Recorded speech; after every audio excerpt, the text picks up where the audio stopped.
I used to be a junkie, and I would do anything, to get that feeling of not feeling anything. And I mean anything. Now, back in 2013, height of my addiction, I had a problem adjacent to that one. And that was that I had no fucking money. I was broke, and I needed to fund my descent into madness, my journey into the abyss. So I came up with this idea, this plan. What I was going to do is I was going to create an online dating profile, and I was going to lure women into falling in love with me. And they were going to let me into their homes, and I was going to steal all of their stuff. Spoiler alert, it was a terrible idea, and it didn't work out the way that I wanted it to. You see, most of the women that I messaged, they either didn't reply, and the few who did, they got real sick of me real fast. I guess it had something to do with my profile and my messages. They just gave off this aroma, this scent of scumbagginess and desperation. Kind of like a digital Axe body spray. But there was this one chick who fell for it. She took the bait, and we emailed each other back and forth for about 3 months. Finally, we exchanged phone numbers, and we texted each other. And then I got real tired of this bullshit. And I was like, when the fuck are we going to meet up? Because I want to steal all your stuff. I learned a lot about this girl. Number one is that she was in law school. And I was like, man, she probably has less money than I do with the amount of student debt going around. But turns out she lives with her parents. And while she doesn't have any stuff, you know who definitely has stuff? Her parents. In my online dating profile, I was very mysterious. I kind of created a character based on every male lead in a CW show. But I did say that I was 5'11". Alternatively, on her profile, she said that she was 5'9". Now, I think like a guy, so I assumed that she was probably 5'7.5". I'm not 5'11", but I'm close. I'm 5'10"-ish. I'm 5'9 3/4".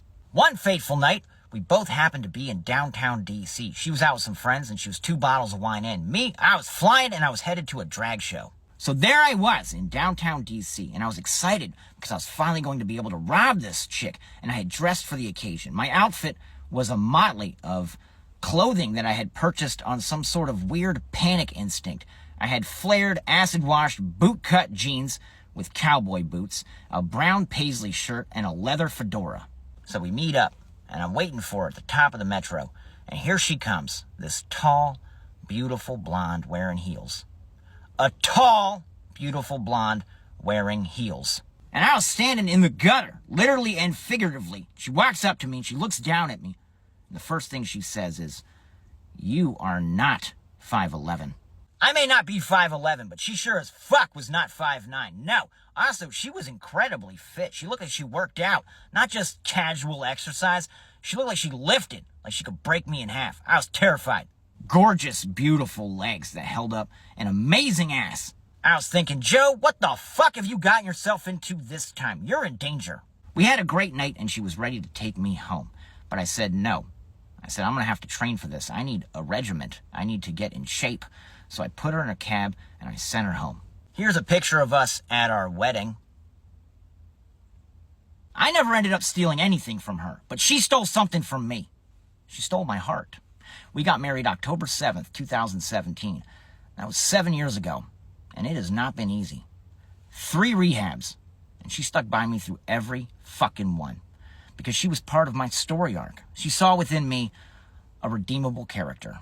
She is the most amazing and beautiful woman in the entire world, and she can still break me in half. Postscript. Earlier I mentioned that I had planned on robbing her parents as well. Interesting enough, when I got out of rehab the 3rd time, they invited me to stay at their home, to live in their attic. I was the addict in the attic. And today, my in-laws are my best friends, and I wouldn't be here today without them.